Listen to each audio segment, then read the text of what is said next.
I didn't change or anything. This is still the same atmosphere. But we're going to talk about it. Please like, comment. The reason why my baby mama not letting me see her because I failed her. A lot of men ain't gonna tell you that. I failed my baby mama many times. She was asking for something I couldn't give it. I was like, I'm gonna get it. And when the day came, I didn't get it. And guess what men do? That's what men do, because I'm a man. I ain't gonna lie. We don't answer. Oh, man. She ain't gonna worry. She ain't gonna sit the front real quick. Do you know how many men are this close? Comment, subscribe. If you comment, be respectful. That's all I have to say. But you can. And no, if you write a paragraph that is disrespectful, it's going to get deleted. And I might not even see it because I don't even really be looking at the comments. Mentally checking out.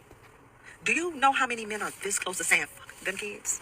Because they no longer have the mental capacity for you to put this negative emotional impact on them. See, your words, you know your words no longer sting him. He is now numb to your words. So what you do is you put your child in to play defense. And you want to now control the narrative because you are still emotionally attached to this man. Ma'am, nobody told you to take that Band-Aid off that wound that wasn't quite healed, sis. Nobody told you to do that. I thought you had a boyfriend.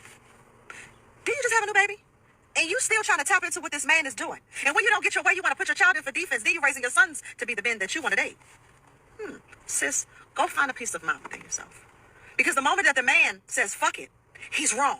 Never should leave your child. But he don't even have the mental capacity to show up for him, let alone show up for something. Usually my bestie is, because I'm just like, I'm gonna write something that ain't nice. So she'll look at it, boom, bam, she'll delete it if it's toxic, and she'll let it stay if it's not. That's how that goes for most of you. If you don't know that and you really devote time to putting it like an hour of a paragraph in, that is most likely gonna get deleted. Just think about it. Think about before you waste your time and your energy. Thank you. But bitter baby mamas. I've heard this term often now. I really don't like it. I don't like it because I feel like it derives from people saying bitter black woman. There is an angry black woman, but I feel like you also need to understand why a woman is angry and because of their skin, what happens to them. But also, I feel like they try to make like a comment about a woman's masculinity versus their femininity in black women in general, because black women have to deal with more and have to have tougher skin, literally. Okay? So imagine now you are a mother. You're not even a wife. You are a mother. And you have to deal with all this BS. Now, I do think the term bitter baby daddy is a thing. And I'll tell you why, but let me first focus on this bitter baby mom moment. I'm not a mother. I hope to be one once I'm a wife, because I'm not playing that. We're not doing those games.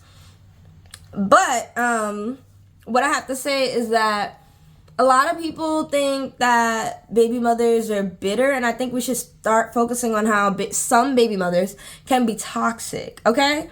And most of it is not even their fault. A little bit is, but it's most likely a lot of trauma, stress, anger, and having to deal with someone who doesn't love you that you share a child with. And like I said, love for me is about respect. It's about respect and wanting to see better for you. That's love. If somebody wants to see better for you and do better for you, whether that be leave you alone, whether that be give you a little comfort, then they love you. That's love. What someone knows you need is real love. It's not about, these flowers and all that other bullshit, that like romanticism. Cut that shit out. That's cute, but cut that shit out. That's not love. It's not. So you have a kid now with a man who does not love you, right? I have not been in that situation, but I've seen it, dealt with around it with many people. And a lot of people don't even want to talk about it most of the time. And I'm like, girl, talk about it. Let other people know help other people. That's all I have to say. But I definitely will say that I think black women get the brunt of this, and I wish that they didn't. I feel like it's already a thing in black culture to perceive someone as a baby mother even. It's normalized. But like I said, baby mothers, majority of them are a result of black men being hypersexual and exploding wherever they want, right? No consequences. Why? Because they don't got to take care of them damn kids. I'm telling you now, they not going to take care of them kids, and they letting you know. They let you know. So that's why I say, okay, that's a little bit of responsibility on the woman, because I'm like, they're letting you know I'm not taking care of their kids. They will even say that to you, not to me, but hurts the situations where like literally the man is like, no, like, because I've dated men who are baby fathers, and they literally would be like, they told her to get an abortion. They said they were not going to take care of it, but guess what? They had it. Ultimately, as a man, that's what I mean. If I have boys someday, man, I hope they see this. You lay down wherever and you shoot wherever you shot or whatever. Just know, at the end of the day, whatever happens is not even going to be your decision. It's not. It's not. You better just think, oh, they're going to have that baby. They're going to have that baby. And a lot of men, I'm going to be honest with you, think to themselves, I'm just not going to take care of it. I don't have to. I don't got to be around. I don't. Who has to be around? The mother. Mothers just have that nature. Like, there are a few mothers out there that literally just don't. But mothers have that nature to want to do the mother thing. They want to be the mom. Right? So there's no way they can get away from the kid. Now, here's where the people say bitter. I want y'all to know that woman that has to deal with the crying, the shouting, the yelling, the hitting, the pulling, 24/7. It doesn't stop, right? For the mother. Has to deal with trying to establish rules in the house and outside of the house. Make sure they come home alive. Make sure they leave the house looking decent for society, especially as a black kid. Money, food. Don't get me started. Babies are expensive. And you notice when we say baby mom, most of the time we're really thinking about kids that are the age range from like, let's say like, newborn to maybe 10. That's what we say. That's usually when you say baby mom. After that, it's usually just the mother of my child, because the mother of my child, because at that point, they're not even a child anymore. Or you could say like my son's mother, stuff like that. Right? So this mom is dealing with all that. And then here daddy comes once in a blue moon because they want to get some coochie, most likely, because they know you're vulnerable. And they know, unfortunately, a lot of men don't want baby mamas. So, daddy or a bitter baby mama? A bitter baby daddy. I'm going to be honest and say I'm biased in the situation just because of how I grew up, you feel me? But I'm going to definitely say the woman. Because too often we get to having this parenthood conversation and we forget about who's most important in the parenthood conversation, and that's the children. Like, y'all two grown adults need to work y'all out like two grown adults, but the ones who are actually vulnerable are the children. And if the mother is the one with the children for most of the time, then her bitterness has immediate access to the children. We could only hope that a mother's bitterness is something so simple as trashing the baby father. We could only hope it's that simple, right? I grew up in a household where we got treated according to the relationship my mom had with our fathers. it is what it. A lot of men don't. They don't want baby mamas. They don't want to deal with it. So what they do is they come back to you and they're like, oh, I know you're vulnerable. And in their head, they get what they want, and then they see their kids. So they just getting a little treat. They're getting a little drive-by. And it's sad because imagine if you didn't. I thought I heard something. Imagine if you didn't give them what they wanted. Would they even see their kid? So now you have a woman that has to think about giving them. So I saw, it was in Monsterland. I think it was the first episode on Hulu. Please watch it. Really good example of this. Very good example and sad of what happens to most women. Imagine you have to think about, how am I going to please this man to just hang out with their child?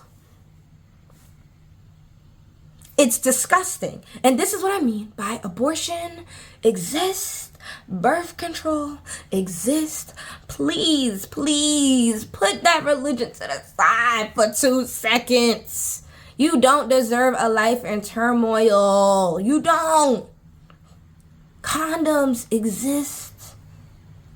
You don't deserve a life in turmoil. Please. I know you're going to have some faith baiters in the comments. Just please take advantage of it. Come to New York.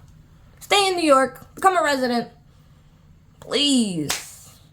That's all I gotta say. But yeah, so now you have a woman that has to deal with all of these things. And you got the nerve to call her bitter? Really? Bitter? I'm over here defending baby mamas. But it's true. I'm just defending women. I'm like, this is ridiculous. Y'all really out here calling them bitter. For what? Angry? Maybe. Upset? Yeah. Annoyed? Of course. But to sit here and call them bitter, I don't agree. And I know a lot of y'all probably be like, wow, she had clickbait. She over here basically telling me I'm wrong, even though I went to go look for something to prove that I'm right. But anyways, I do that a lot with my content, and it gets y'all. But I don't like that. The dad, all you see from, and then the kid sees mommy stressed out all the time, and then when daddy comes around, it's like, yay, fun, we're going to Chuck E. Cheese, da da da da. Oh, well, he has to do something with mommy, and then we can go. Like, think about that. They don't know what you're doing with mommy or to her before they go to Chuck E. Cheese, and then you dip out of town, and before you dip out of town, you try to, swipe on a couple of girls so that you have something else to come to when you come here to the city. Like, dudes are trifling. Like, I don't know what to say. They just be trifling. Yeah, trifling. Like, I don't know what else to say on that comment, but back to baby daddies being bitter. Definitely are. That baby daddy that comes into town and gets you pregnant again because they see that your life is going well, bitter, evil, very evil. That's why I said please take advantage of it. If you know you just mentally you're going to let him do what he want to do, please don't keep the child. Because now you're causing more trauma to these children. And the cycle continues. They're going to miss their dad. They're going to want to be with their dad. And then when I tell you, when they grow up and they're like, all right, now you old enough to live with your daddy, right? We do that in black culture. You old enough to go live with your daddy. The dad takes the kids or kid. Then that little boy or girl or whoever realizes, mostly they do this with boys, I will say that. They realize, wow, daddy ain't shit. Daddy was awful to mommy. Daddy did not want us. You have your kid has a fit. Your kid has a fight at school. Your kid has a crazy mouth. All of a sudden they're at daddy's house and daddy don't want to deal with them. And then now that kid feels like, wow, my dad never wanted me, which is true. But this is what happens, and it happens a lot in black culture, which is unfortunate. And that's what I call a bitter baby daddy. I'm gonna be honest with you. Get rid of bitter baby mama. Baby mama, they're going through a lot. Okay? They're going through a lot. They have that kid attached to their hip. They can't do nothing. They can't even live their life, especially when you young. You from your 20s to 30s. I would say 20s to even like early 30s. Let's say that. You young. Well, not you're young. It's more about you have so much living to do. Like, as in movability, things to do. You know what I mean? Your back ain't aching too much. Like, so many things you should be able to do, but you just pop one out and gave this man a thing that he don't even want or appreciate. So yeah, baby mamas, I support y'all. Don't think I don't. I do. But I also will call out your pick-me behavior if you have pick-me behavior as a baby mother. I will say it. I know that. But yeah, that's this content, and I think that's it for today. I want to wrap it up because I have steak to make. I want to eat. It was my first day of work, went pretty well. No complaints really, and I'm gonna keep doing this YouTube stuff. I love it. Thank you guys for supporting.